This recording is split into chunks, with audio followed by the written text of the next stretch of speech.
এই পাতাটা খুব লাগে, বিশাল লাগে। মানে কলকা করতে গেলে সি কলকা, আম কলকা যেরকম লাগে, এই লোটাস খুব একটা লাগে না। এই লোটাস বলতে রোজটা খুব একটা লাগে না, কিন্তু এই পাতাটা কিন্তু খুব পরিমাণে লাগে। তুলি ধরলাম, হ্যাঁ 1 স্ট্রোকে প্রথমে চাপ দিলাম, দিয়ে টেনে নিয়ে নিয়ে আসলাম। মানে পেছন দিকে যত আসবে তত উঠে যাবে। এইটাই আবার নিচ থেকে শুরু করা যায়, মানে এই নিচ থেকে এনে হ্যাঁ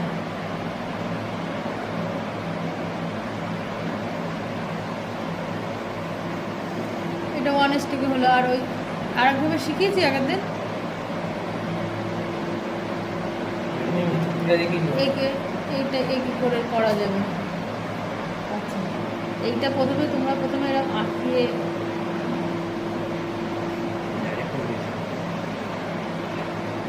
ওটা হয়নি,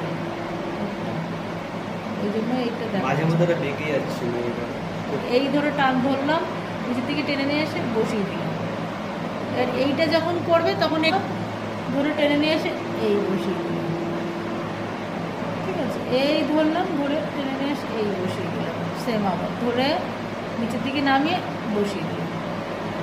ঠিক আছে, এবার এইটাই মাঝখানেরটা বড়, সাইডেরটা ছোট, এইভাবে করে নিতে হবে। এই করে শিখতে হবে। এইটা দিয়ে এইটা অনেক কিছু করা যায়। এটার সাথে আবার একটা লাইন ক্রিয়েট করে আর একটা অনেক কিছু মানে এটা প্রচুর কাজে লাগবে। এই কাজটা এটার সাথে তুমি একটা এখানে ডট অ্যাড করে দাও।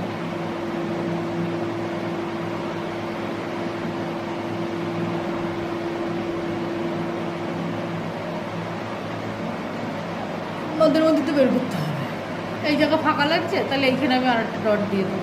এইভাবে বের করে করতে হবে। এইবার দেখো তোমাদের একটা সহজ পাতা, আমি আর একটু পাতা করার জন্য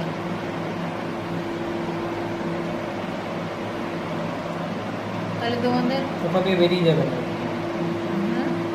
এখান থেকে মানে এইটুকুর মধ্যে কমপ্লিট করতে হবে। হ্যাঁ, তাহলে তোমাদের ব্যালেন্সটা ঠিকঠাক থাকবে এরপরে। আচ্ছা আচ্ছা,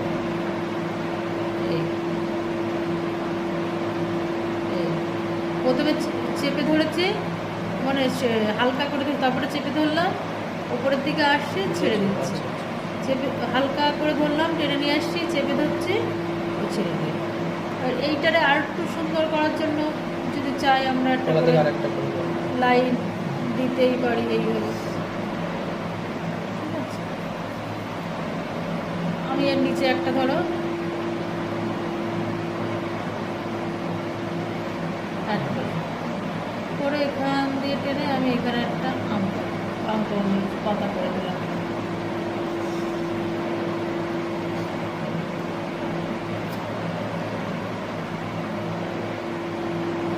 এইগুলো বুঝে শুনে অ্যাড করতে হবে। কোথায়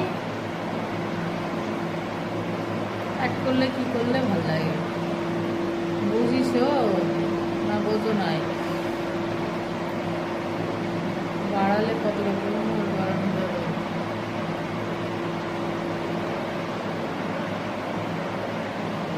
এই লাইনটাই যদি প্রথমে ডি দিয়ে হ্যাঁ করে নাও, সরু তুলি দিয়েও দাগ টেনেও করে নিতে পারো। প্রথমে এই যে দেখো ডি দিয়েছি, তারপরে এটা করেছি, তারপরে এটা করেছি, মানে এই প্যাটেলসটা কীভাবে করতে হবে 20টা, সেইটা এইখানে দেখানো আছে। তারপরে আর এটা তো সোজা, এটা তো কিছু দেখানো ছোটোদের, ঠিক আছে। তারপরে